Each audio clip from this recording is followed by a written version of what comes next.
Governor पे एक बार फिर धरना है प्रिया कुमारी की बाजियाबी के लिए। वो 5 सालों से बाजियाबी होती, लास्ट टाइम पे भी कमेटियाँ जुड़ती रही, उनके जो गुस्सा है वो भी वहाँ पे धरने दिए हुए हैं। अब तो पता चला कि वहाँ पे 25 बच्चे हैं जो लापता बच्चों के गुस्सा वहाँ पे पहुँचे हैं। एक बार फिर वो मुख्तलिफ जगहों पे धरने का ऐलान कर चुके हैं। तो क्या हिकमत अमली है उनको? देखिए, हमारी कोशिश ऑब्वियसली बात की जाएगी, और जिनके अपने बच्चे मिसिंग हैं या उनसे जुदा हो गए, उनका गम या उनका जो तकलीफ़ है उसका हमें पूरा एहसास है। हम उनसे बात करेंगे।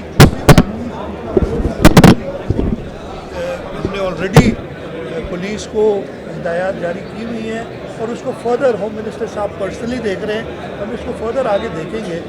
और मेरी सिर्फ ये दरख्वास्त होगी, मैं अगेन कह रहा हूँ कि उनका जो गम है, उनका जो दुख है, वो ही सबसे ज़्यादा समझ सकते हैं। लेकिन मुझे सिर्फ एक दरख्वास्त होगी कि कानून को किसी भी सूरत में हाथ में ना लें। ऐसे ना करें कि मुल्क वैसे ही तकालीफ है इस वक्त फाइनेंशियल कंस्ट्रेंट्स है, कोई ऐसा स्टेप ना उठाएं जिससे लोग फर्दर तकलीफ में आए।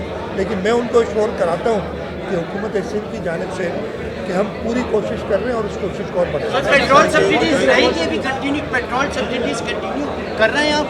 सब्सिडीज कंटिन्यू कर रहे हैं, अभी वो हम फैसला करेंगे कैसे।